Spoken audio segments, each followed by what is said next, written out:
Hola, hoy vamos a meternos de lleno en algo súper importante para el software, los llamados atributos de calidad. No hablamos solo de que un programa haga lo que tiene que hacer, sino de cómo lo hace. Va rápido, es seguro, se adapta fácil si necesitamos cambiar algo, esas cosas. Tenemos varias fuentes interesantes sobre arquitectura de software, y nos pidieron centrarnos un poco más en lo que dice Blancarte. Así que vamos a usar su perspectiva como nuestro hilo conductor principal, digamos. Pero claro, también vamos a traer ideas de otros grosos como Gorton, Somerville, Martin, Richards, Ford, para tener una visión más completa. Queremos entender bien qué son estos atributos y por qué, la verdad, le deberían importar a cualquiera que haga o use software. La misión de hoy: desglosar estos conceptos que a veces suenan medio abstractos y ver cómo nos pegan en la práctica. O sea, ¿qué hace que un software no solo funcione, sino que funcione bien? Bien de verdad. Vamos a analizarlo. Exacto. Y para empezar, ¿qué son exactamente estos atributos de calidad? Que también a veces se llaman características de arquitectura o, como dicen Gorton y Somerville, requisitos no funcionales. Básicamente, describen cómo opera un sistema. Sus cualidades, digamos. No el qué hace, que esos serían los requisitos funcionales. Son propiedades que idealmente podemos medir o al menos observar. Gorton y Somerville, por ejemplo, hablan de escalabilidad, disponibilidad, la facilidad para cambiarlo, portabilidad, usabilidad, rendimiento, confiabilidad, seguridad. Son cosas clave no solo para el que usa el software, sino también para el equipo que lo desarrolla y lo tiene que mantener. Y ni hablar para los que ponen el dinero, ¿no? Imagínate una app del banco. No alcanza con que te deje hacer transferencias, eso es el qué. Necesitas que sea rápida, rendimiento, que sea segura, seguridad, y que ande cuando la necesitas, disponibilidad. Esos son los cómo. Entiendo la diferencia, sí. Pero a ver, ¿por qué tanta vuelta con esto en la arquitectura si el software hace lo que tiene que hacer? ¿No es eso lo más importante al final del día? Es una buena pregunta, pero la experiencia nos dice que no es suficiente. Robert Martin, por ejemplo, en Clean Architecture, es súper enfático con esto. Dice que una buena arquitectura que piensa en estos atributos desde el principio es lo que hace que un sistema sea sostenible, que pueda evolucionar, que se pueda modificar fácil, mantenerlo sin que los costos se vayan a las nubes. Ignorarlos, enfocarse solo en que funcione hoy, bueno, casi siempre te lleva a sistemas que después son un lío, rígidos, frágiles, carísimos de tocar. Craig Larman, también, aunque habla más de UML y patrones, resalta que un buen diseño orientado a objetos busca más que solo reusar código, busca flexibilidad, manejar la complejidad. Es pensar a futuro, ¿viste? No solo en la tarea inmediata. Particular. Empecemos con uno que menciona, la portabilidad. ¿Qué onda con eso? Dale. Blancarte la define como la capacidad que tiene el software para correr en distintos entornos, ya sea diferentes sistemas operativos o versiones de bases de datos o incluso en la nube. Y hace una aclaración importante, ¿eh? No significa que tenga que andar en cualquier entorno que se te ocurra, sino en aquellos que se definieron como objetivo, como estrategia, ¿no? Es una flexibilidad planeada. Gorton también la pone como un atributo clave. Piensa en una app que tiene que funcionar en Windows y en Linux, o que quizás mañana la quieras migrar de tus servidores a AWS o Azure. ¿Tiene lógica, sí? Después está la reusabilidad. Blancarte dice que está como muy de moda.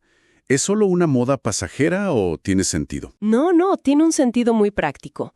Blancarte la describe como esa capacidad de usar una parte del software, puede ser un componente, una clase, un servicio, en más de un sistema o contexto. Y esto se conecta mucho con las ideas de componentes y servicios que ves en Gorton, o en Richardson, o incluso Somerville cuando habla de líneas de producto.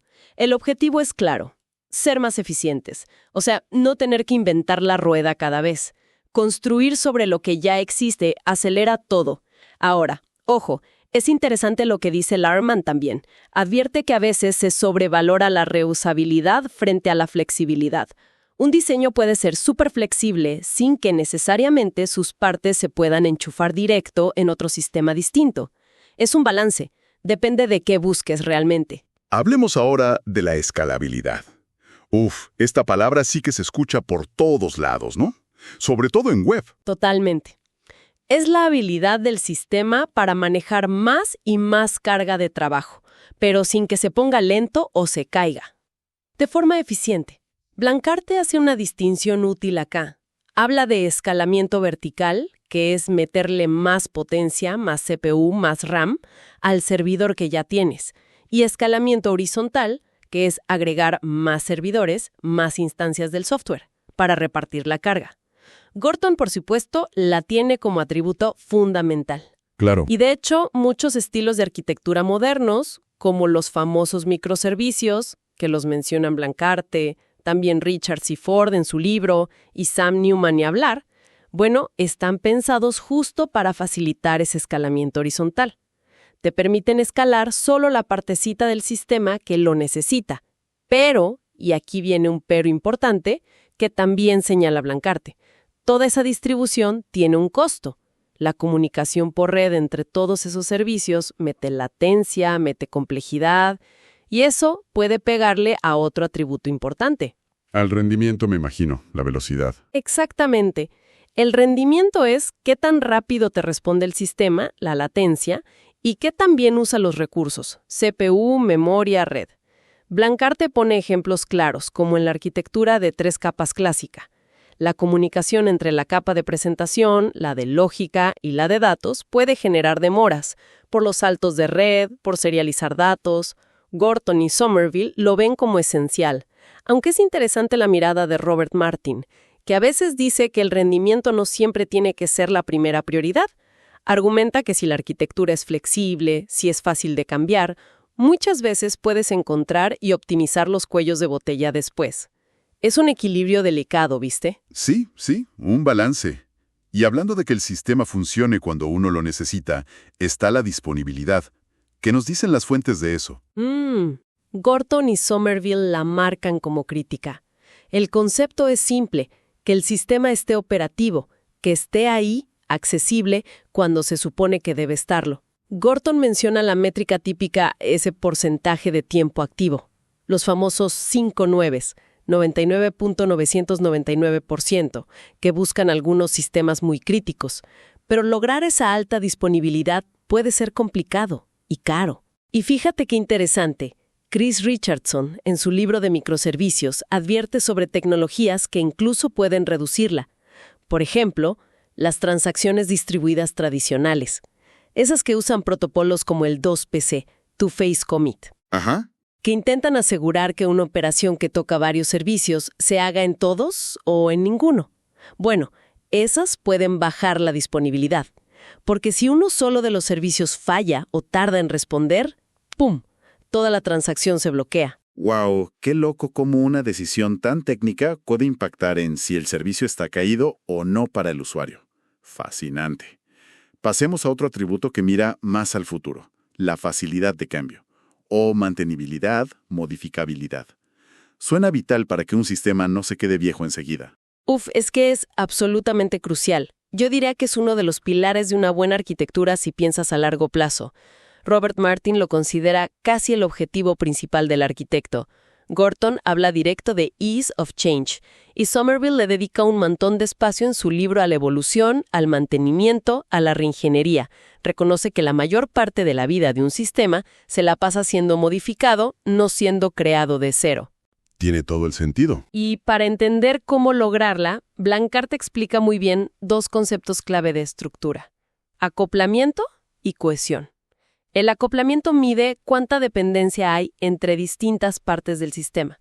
Lo ideal es que sea bajo, que las partes estén lo menos pegadas posible, como piezas de Lego que se conectan fácil, no como una maraña de cables, ¿viste? Claro.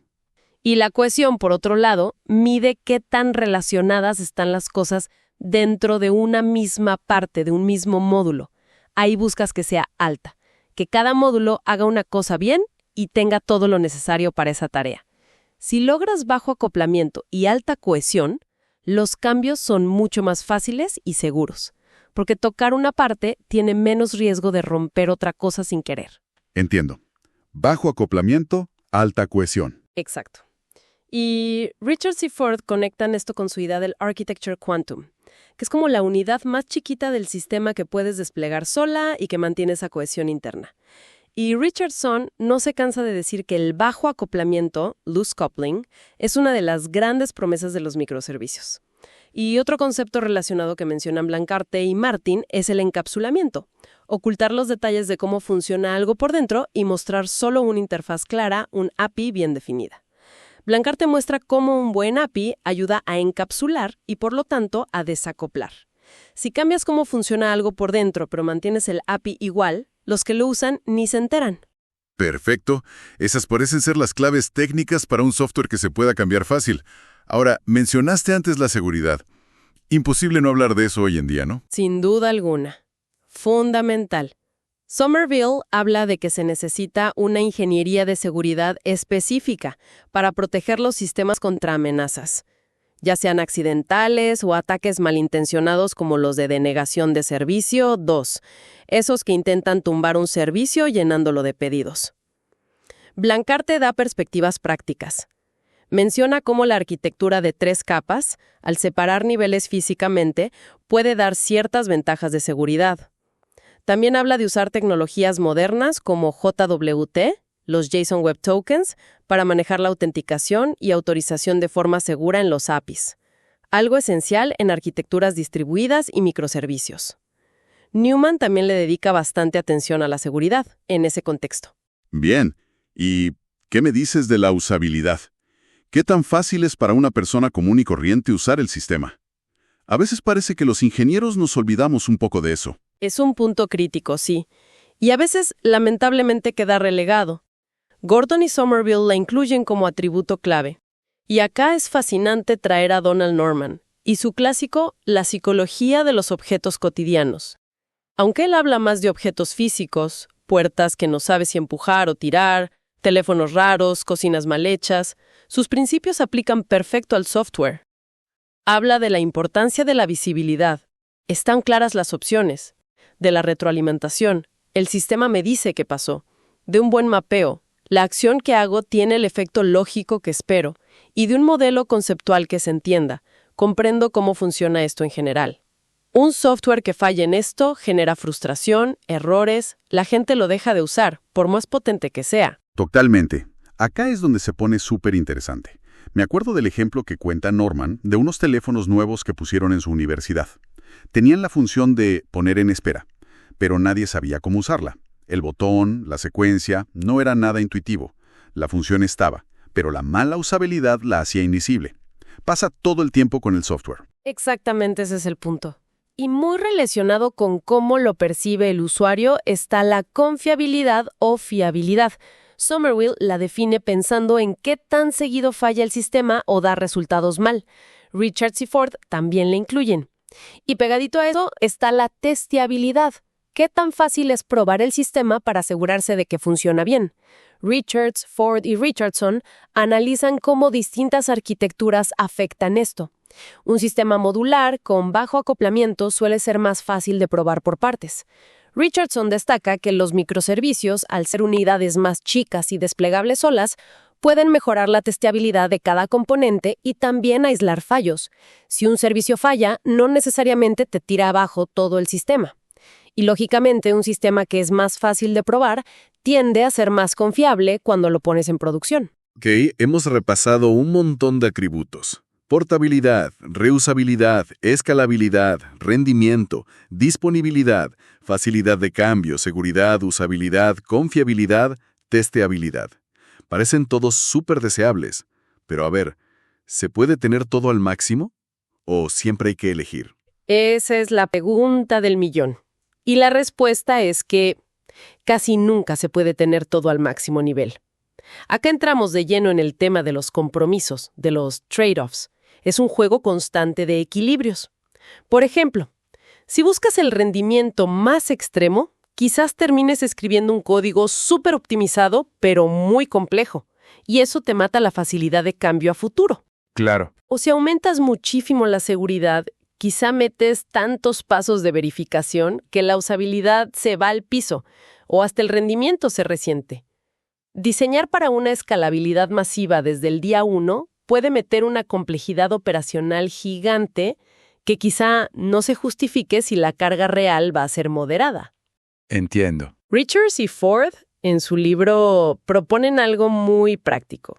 Identificar y priorizar los 2 o 3 atributos de calidad que son realmente críticos para ese proyecto en particular, para su contexto. No todos pesan igual siempre. Una tienda online va a priorizar disponibilidad y rendimiento en épocas de ofertas. Un sistema de control aéreo, la confiabilidad y la seguridad por encima de todo lo demás. Y la elección del estilo arquitectónico, como los que describen Blancarte, Richards Ford, Newman, en capas, microservicios, orientado a eventos, etc., es tan importante justamente porque cada estilo favorece unos atributos y dificulta otros.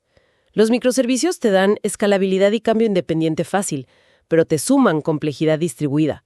Un monolito bien hecho puede ser más simple al principio, pero más difícil de escalar por partes o de modificar sin riesgo.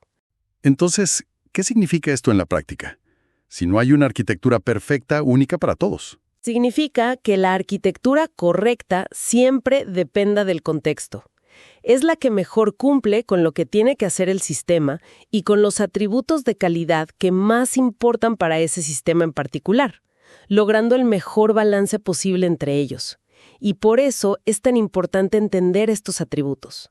Tener un lenguaje común para hablar de ellos, como el que nos dan autores como Blancarte, Gorton, Somerville, Martin y los demás, nos dan las herramientas para tomar decisiones de diseño con fundamento, para entender qué implica elegir un camino u otro, y para poder comunicar qué estamos optimizando y qué quizás estamos sacrificando a propósito. Hoy exploramos este universo clave de los atributos de calidad en la arquitectura de software. Usamos la visión de Blancarte como guía, pero la enriquecimos con ideas de otros referentes. Vimos que portabilidad, reusabilidad, escalabilidad, rendimiento, disponibilidad, facilidad de cambio, seguridad, usabilidad, confiabilidad y testeabilidad son mucho más que palabras técnicas. Son, en el fondo, las cualidades que definen si un software es de verdad útil, si es robusto, si puede sobrevivir y adaptarse con el tiempo. Definen cómo se siente usarlo, qué tan fácil es mantenerlo y si puede crecer con nuevas necesidades. Y remarcamos ese punto clave. Estos atributos muchas veces compiten entre sí. Mejorar uno puede empeorar otro.